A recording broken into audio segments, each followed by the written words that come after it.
ቴክኖሎጂ አላመኑም። ይህንን ቢያደርጉ ኖሮ ድህነቱም አርግፎባቸው ትቷቸው ይሄድ ነበር። ዛሬ የተሻለ የሚያሳምን ሕዝብ በሆነ ነበር። የካቶሊክ እምነት በጥንቱ ዘመን በመላው ዓለም አያሌ አባባሎችን አስነስታለች። በሂደትና በነውጥም ሳይሆን ሕዝብን በመምራት የሚቻለውን በማስተማር እንደሆነ ተገለጸለት።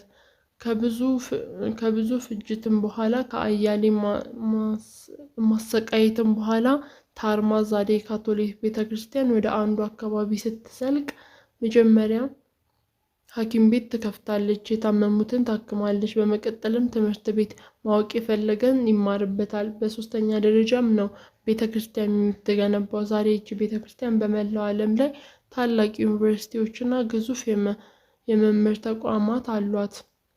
አያሌ ሳይንቲስቶችም በዚህ ቤተክርስቲያን ውስጥ ነው ተፈጥረው ያሁን ያሉት።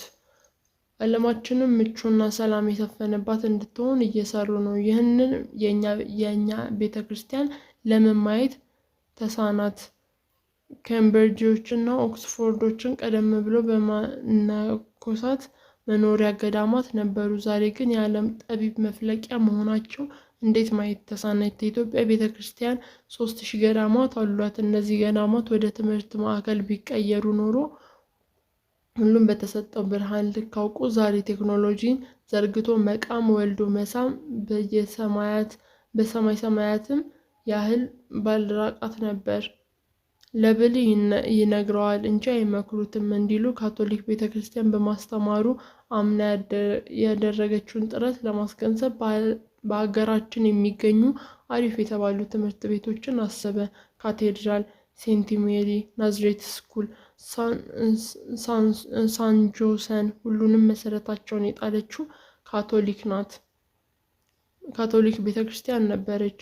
አንዱና ብቸኛው አዲስ አበባ ዩኒቨርሲቲ የካቶሊክ ደዝራዊቶች ንስስት ውስጥ መሆኗ እንዴት ማየት ተሳናቸው?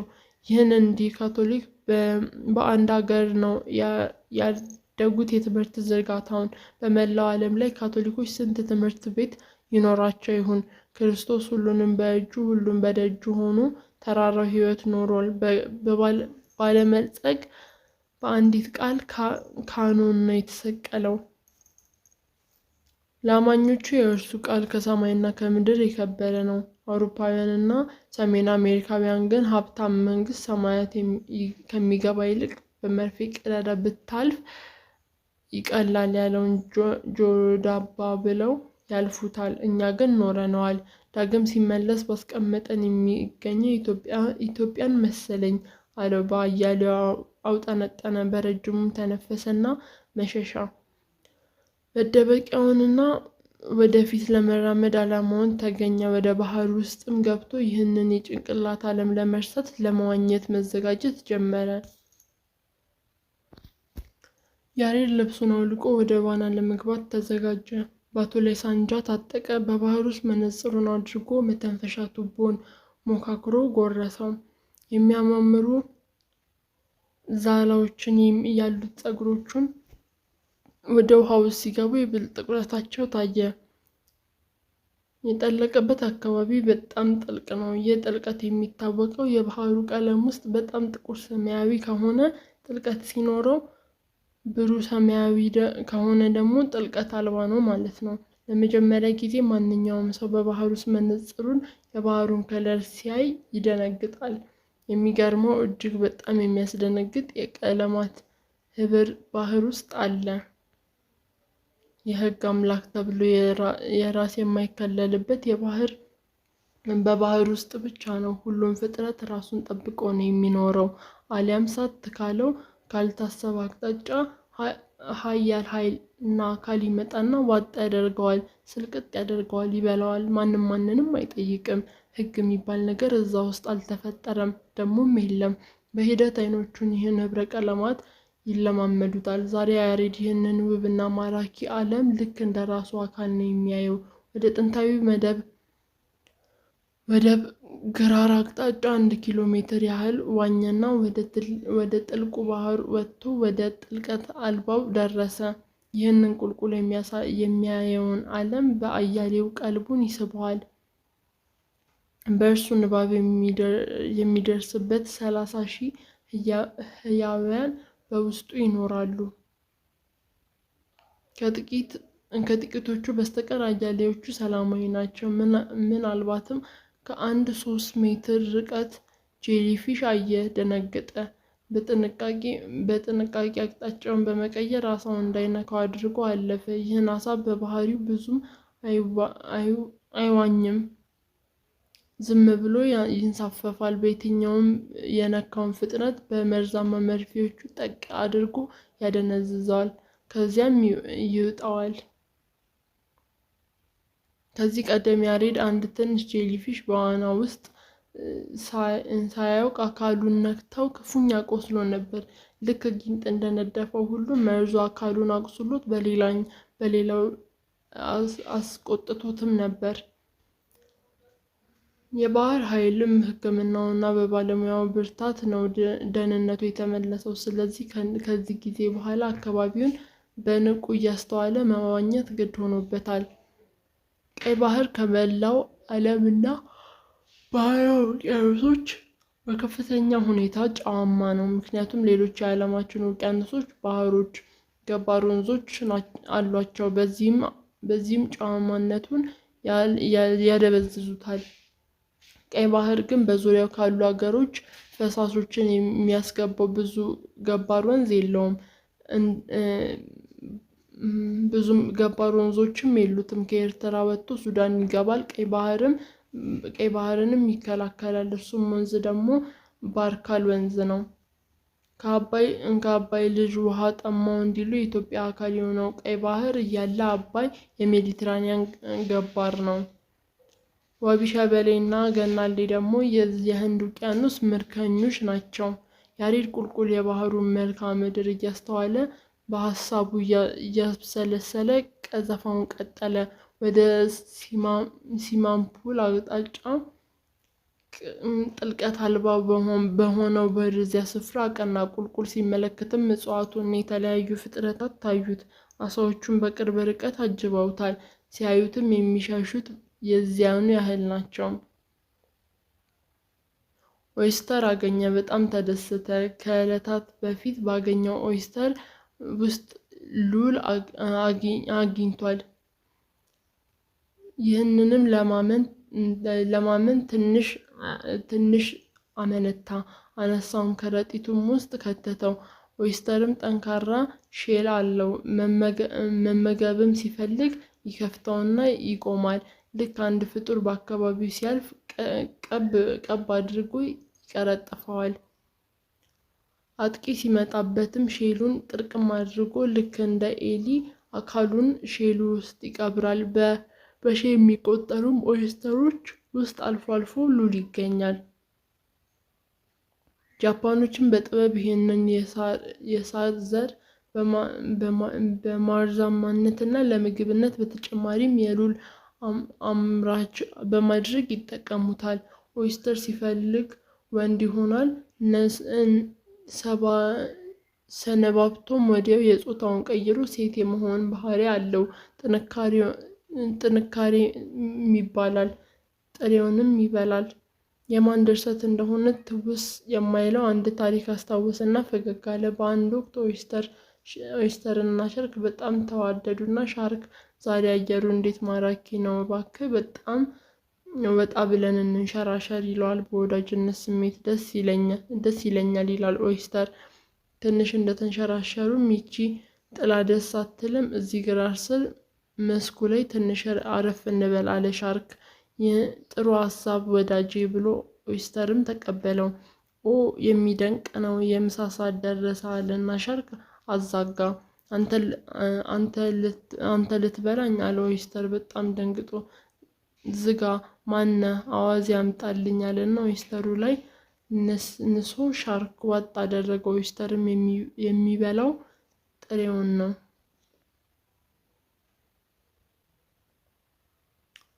ያሬድ ሙሉ ትኩረቱን ኦይስተር ለቀማ ላይ ያደረገ። ይህን አካባቢ ብዙም የሰው ዘር ዝር የማይልበት ስለሆነ ኦይስተር ለመራባት ይመርጠዋል ብሎ ገመተ። እንዳለውም ሆኖ 4 ኦይስተር ፈንጠር ብሎ አጋጠሙት። ለቃቀመውና ከረጢት ውስጥ ጨመራቸው። ዛሬ ምሳና እራቴ ኦይስተር ነው። ሉልም ድጋሚ ያጋጥመኝ ይሆን አለ በሀሳቡ። በመላው ዓለም የሚገኙትን የዱርም ሆነ የባህር እንስሳት በአካባቢያቸው ጋር በተመሳሳይ መኖር ያስደስታቸዋል። የህይወትም ህግ ነው። አንበሳም ከሳር ምድሩ ጋር፣ ነብሩም ከደኑ ጋር፣ እባቡም ከቅጠላ ቅጠሉ ጋር፣ ባህር ውስጥም ይህን ህግ እንደተጠበቀ ነው። ያሬድ ቁልቁል ሲመለከት አነስ ያለ ኤሌክትሪክ ፊሽ ከአካባቢው ጋር ሲመላለስ አየው። ለደቂቃም አተከዘበት። ኤሌክትሪክ አሳውም ደፈጣ ላይ ነው። ያሬድም ነቅነቅ ካለ አሳው የሚጠቃበትን የመሰለ ከ300 ቮልት በላይ የሚረጨውን ኤሌክትሪክ ለቆ ድራሹ እንደሚያጠፋ አውቆ፣ ስለዚህ በጣም ጥንቃቄ ጥበብ በተሞላው ሁኔታ ቀስ እያለ የጎንዮሽ ዋኘ። አሳውም አሁን ደፈጣ ላይ ነው። ያሬድም በአካባቢው ለቆ ሲሄድ ባስነሳው ድፍርስ ውሃ ውስጥ አይኖቹን ሳያረግብ አሳውን ይመለከተዋል። ያሬድም ወደፊት እየቀዘፈ በአያሌው ራቀ። ዛሬ ከተላከበት መቅሰፍት የማምለጡን በልቡ አምላኩን አመሰገነ። የኤሌክትሪክ አሳውም በእግር ኃይሉ ቢለቅ ኖሮ ያሬድ እንደ ሎጥ ሚስት ያደርቀው ነበር። ስቶንፊሽ በተመሳሳይ ከተቀመጠበት በፊቱ የሚያልፈውን የነበረውን ትንሽ አሳ ተፍ አድርጎ ዋጠና ተሰወረ። ይህንን አይቶ ያሬድ በመደነቅ አዳኝና ታዳኝ ሰምሮለታል አለ። የስቶንፊሽንና የሃርፑትን አነጣጠር ተኩሶ ስቶንፊሹም በጠረቆሰው መርከብ እየተጓዘ የተተኮሰውንም ቀስት ከጠመንጃው ጋር በጠንካራ ገመድ እየቋጠረው ስለሆነ አሳውን ቢንፈራገጥም የትም መሄድ አልቻለም። ስቶንፊሹም ትንሽ አሳውን በላ አድርጎ ስቶንፊሽ በጣም እንደተራበው አውቆ ያሬድ በጣም ተገረመ። ወደ ጀርባውም በዋናው ተመልሶ ግዳዩንና ሌሎቹን የመዋኛ ቁሳቁሶቹን ጀርባው ላይ የሚገኙትንም ጓደኞቹን አቀበላቸው። አሃ ስቶንፊሽ አይስተር ተአምር ነው! ዛሬ ራታችን የባህር ምግብ ሆነ ማለት ነው አለ አባተ በመጎምጀት። እንዳትነካ አለና ያሬድ አስጠንቅቆት ሌጣውን ባህር ላይ በመንሳፈፍ እንቅስቃሴውን ጀመረ። ምንም ነገር ሳይነካ በጀርባውና በደረቱ እያለ ሁሉንም የአወያየት ስልት ተጠቀመ። በጀርባው ባህሩ ላይ ለጥ ብሎ በመተኛት ልምድ አለው። አይኖቹም ገርበብ አድርጎ ፀሐይን ቁልቁል ስትፈነጥቅበት አይኖቹም ገርበብ ሲል ደማቅ ቀይ ቀለም ተጎናጽፋ ታዩት። ከባህር ውስጥ ምንም አይነት አጥቂ እንደማይመጣበት ያውቃል። ሌላው ዓለም ላይ አሳር የሚያሳየው ሻርክ፣ ቀይ ባህር ላይ ግን ገር ነው። ሜዲትራኒያን ባህር ላይ ግን ያለ ሻርክ አንድ ነገር ቢጋጭ ምንድን ነው ብሎ ድምፅ ወደ ሰማበት ስፍራ በፍጥነት ይደርሳል። የቀይ ባህር ሻርክ ግን ግጭት ሲሰማ በፍጥነት ከአካባቢው ይሰወራል። የሜዲትራኒያኑ ሻርክ በባህር ውስጥ ከፍተኛ ማስገር ስለሚከናወን የምግብ እጥረት አለበት። የቀይ ባህሩ ግን የሚኖረው በአሳ ባንክ ውስጥ ነው። ስለዚህም እንደማይተናኮሉት ያውቃል። ቢመጡም በፍጥነት ሳንጃውን መዞ በማለፊያው ራሱን ይከላከላል።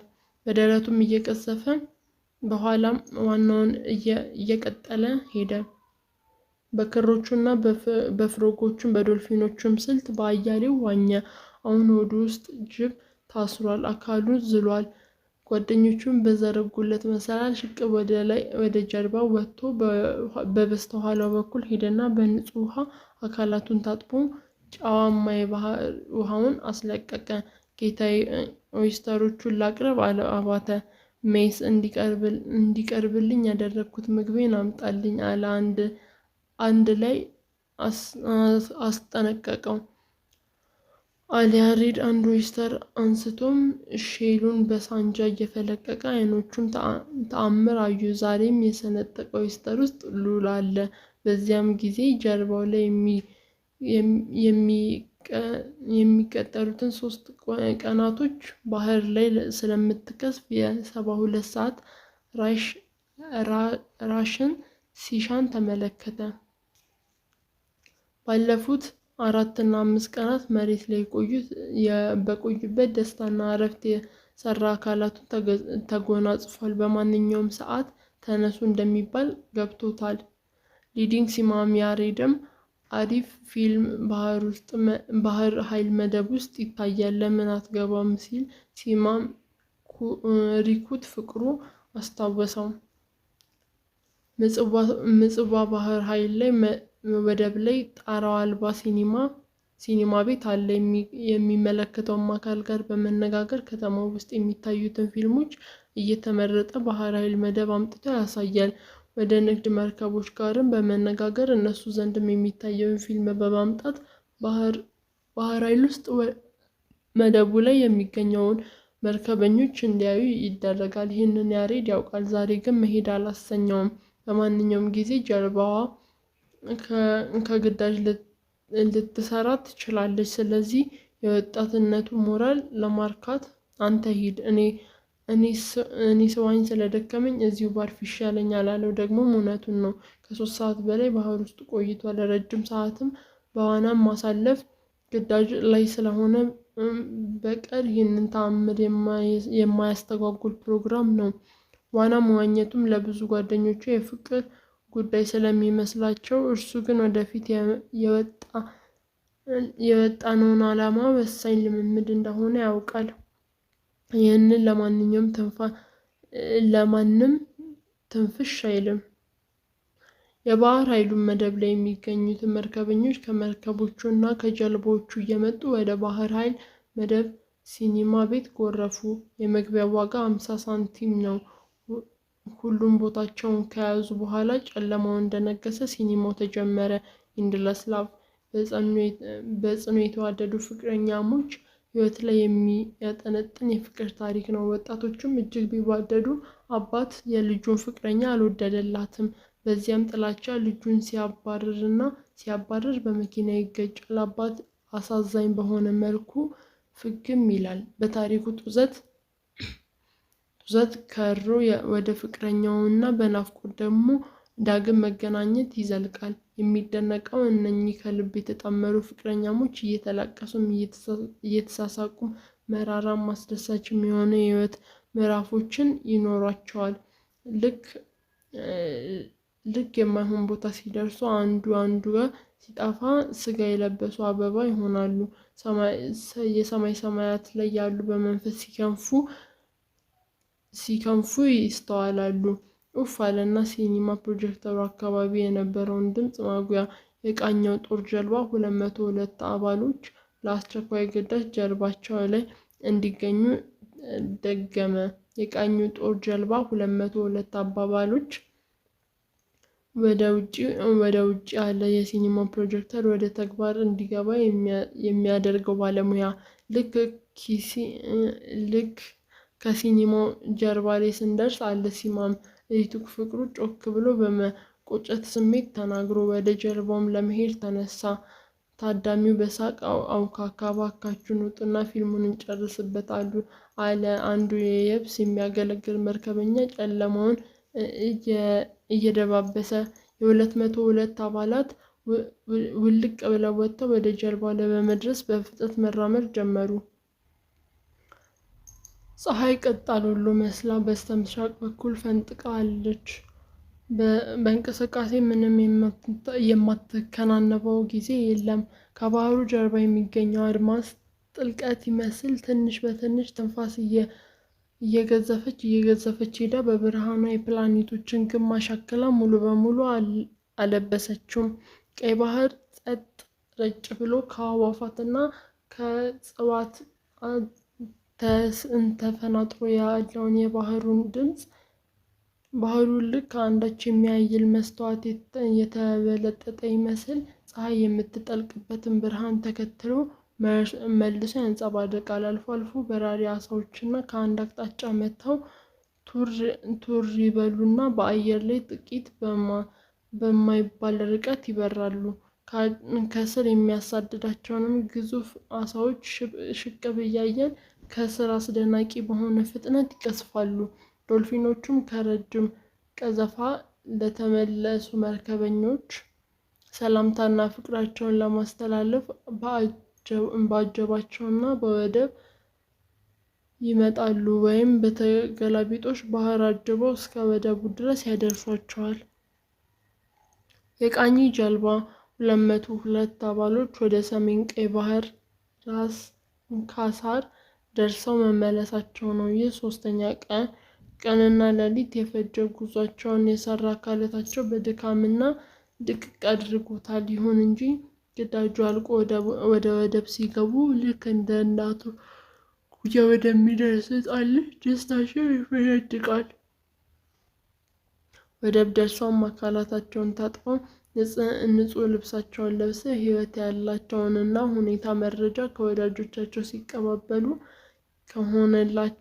ከሆነላቸው ወደብ ጎራ ብለው መሎቲ ቢራቸውን ተጎንጭተው ከቆነጃጅቶች ጋር ሲዝናኑ ባህሩና ማዕበሉ ወደ ሞገዱን እንደገና ይናፍቃቸዋል። 202 ስትቀዝፍ ባህሩ ኦሞ የቃመ ይመስል በአያሌው አረፋ ይደፍቃታል።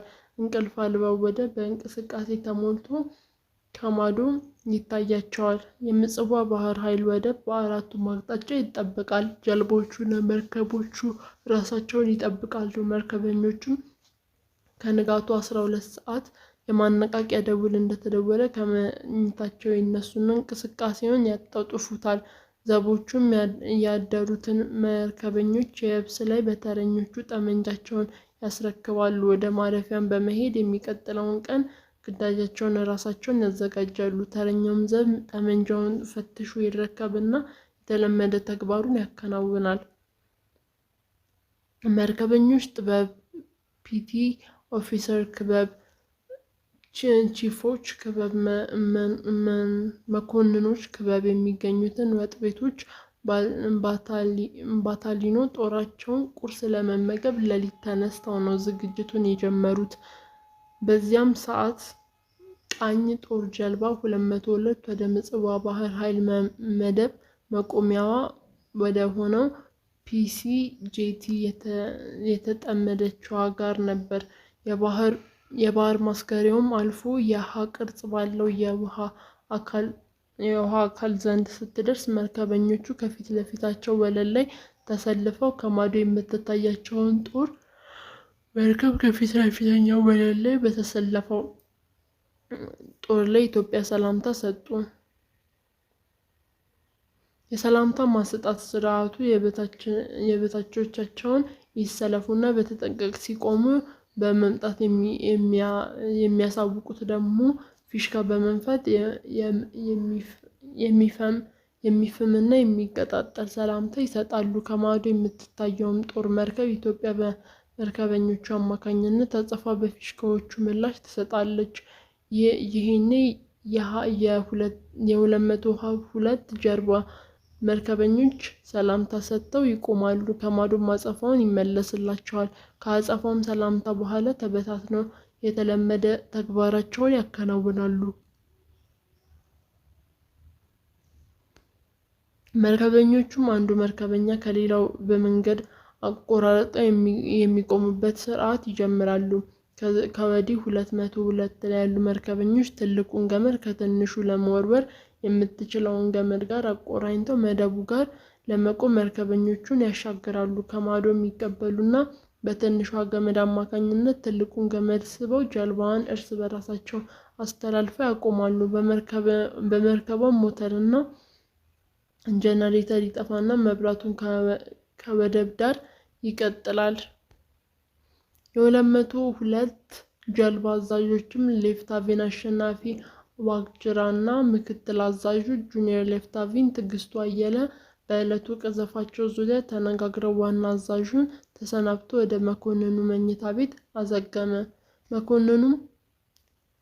መኮንኑም ክበብ ቀይ ባህር ተንተርሶ የተገነዘበበትን መዝናኛ ማዕከል ነው።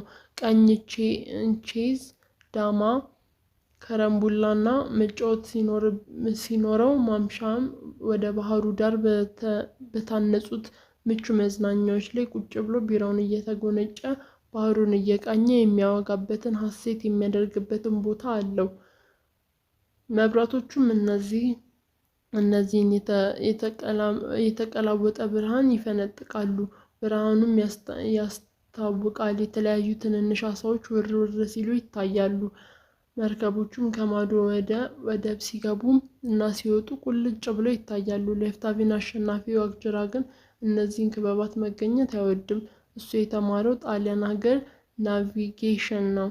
እናም ክበቡ የአያሌ ዓለማት አቀፍ እውቀት ጥርቅም ያስተናግዳል። ከ1940ዎቹ ጀምሮ ከኖርዌይ እና ከብሪቴናዊ፣ ከህንድ፣ ከአሜሪካ፣ ከሶቪየት ህብረት እና ከኩባ ባህር ኃይል የተማሩ መኮንኖች ይሰበሰቡበታል። ራሱ የኢትዮጵያ ባህር ኃይሎች ኮሌጅም ያስመርቃቸዋል። መኮንኖቹም አሉበት። ከነባር ፒቲ ኦፊሰር እና ከ8 ወር በላይ የልዩ ተልዕኮ መኮንን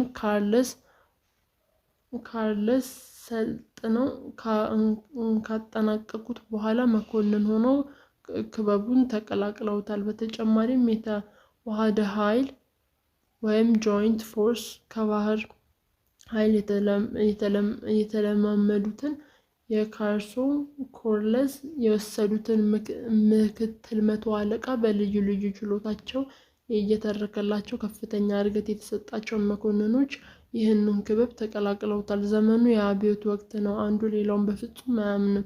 አንዱ ሌላውን አያከብርም። ሁሉም ከኔ ይልቅ የሚልበት ስሜት ይናናቃሉ። ወታደራዊ፣ ዲፕሎማሲያዊ እና በመንፈሱ ብቻ አንዱ ሌላውን በሲኘትም እያዘዘ ይኖራል። የእዝ ሰንበቴ የተዋቀረበት በሶስት አቅጣጫ ኃይሎችን ማዋቀር፣ ከዚያም ከባህር ኃይል ላይ ጠቅላላ መመሪያዎችን እስከ አነስተኛ የጦር ጀልባ 202 ድረስ ተዘርግተዋል። ሌፍታቪን አሸናፊ ወደ መኝታ ቤቱ እያዘገመ እያሰላሰለ የእርሱን ጀልባ የደህንነትና የፖሊሲ ኃላፊነቶችን ያውቃቸዋል። ስለዚህም እያንዳንዳቸውን በስራ ውስጥ ገብቶ አያውቁትም። ቢያንስም በዚህ ደስተኛ ነው። መኝታ ቤቱም እንደደረሰ ልብሱን አወለቀ።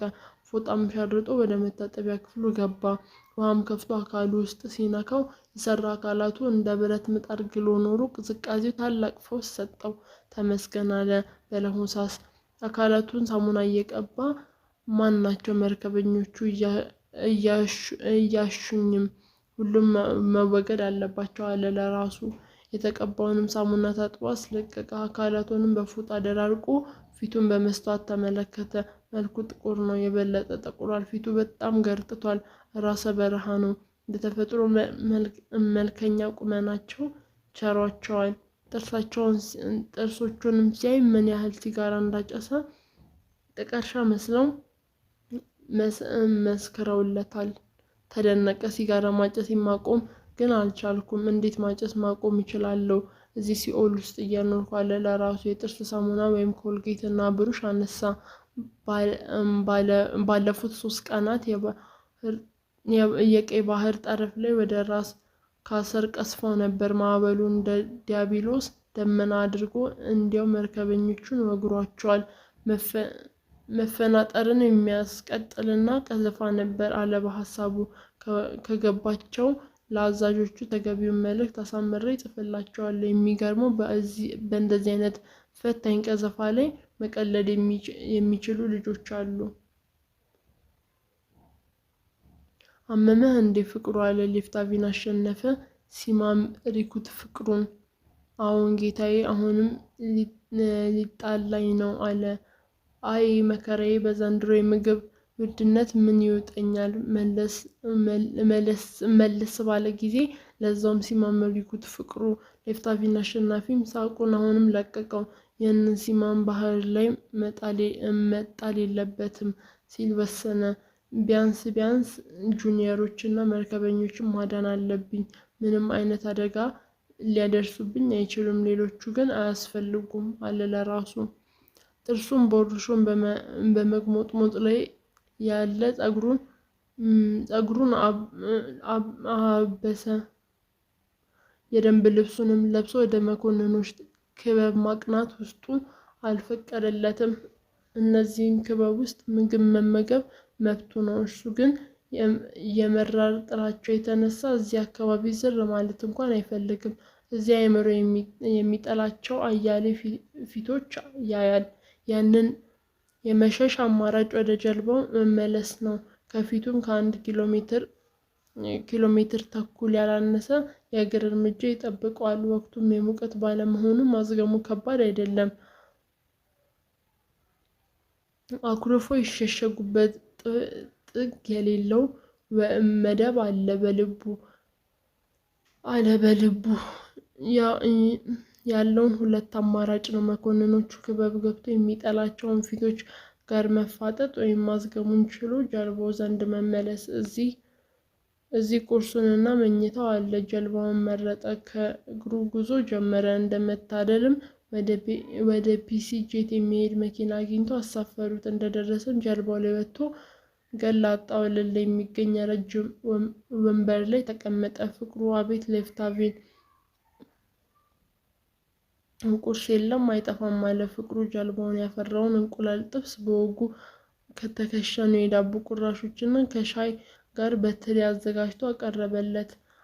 እንደ ነገሩም ቀማምሶ ሲጋራውን ለኩሶ አጭሶ ቁራጩን አወደማት። የስኳድሮቹም ከፍተኛ አዛዥ ስለሆነ የተቀሩትም አዛዦች ጋር ለመነጋገር የብስ ላይ ወደሚገኘው ስኳድሮች ቢሮ አዘገመ። የሲቲ ጄፊ በርካታ የጦር ጀልባዎችና መናኸሪያ ነው። የ201 ስኳድ አባላት የሆኑ 202፣ 201፣ 203 እና 204 ጀልባዎች መውደማቸው በወፍራም ገመድ ታስረው ቆመዋል። ሶቪየት ህብረት ሰራሽ የሆኑ አንድ ቶርፔዶ ጀልባ በስተቀኝ፣ ፒሲ ጀልባዎችን በስተግራ ይስተዋላሉ። መርከበኞችም በተለመደው ፕሮግራም መሰረት ከጠዋቱ 12 ሰዓት በመንቃት የጽዳት ስራቸውን እያከናወኑ ነው። የጦር ጀልባዎችም ላይ ወለል፣ መሪ ክፍል፣ መኝታ ክፍል፣ የመመገቢያ ክፍል እና ሞተር ክፍል ላይ ሁሉም በተመደበበት የጽዳት ስራውን ያከናውናል። የመርከቧ የሰፈረ ሹም ሁሉንም የዕለት ስራውን በትክክል ማከናወኑን ይቆጣጠራል። በጽዳትም ወቅት እንደ ነገሩ ነካክቶ ማለፍ አይቻልም። መርከበኝነት የህብረት ኑሮ ነው። ሁሉንም መርከበኞች የጋራ እጃቸውን አስተባብረው መኖሪያቸውን እና መጓጓዣቸውን የጦር ሜዳቸውን ምሽግ የሆነችውን መርከብ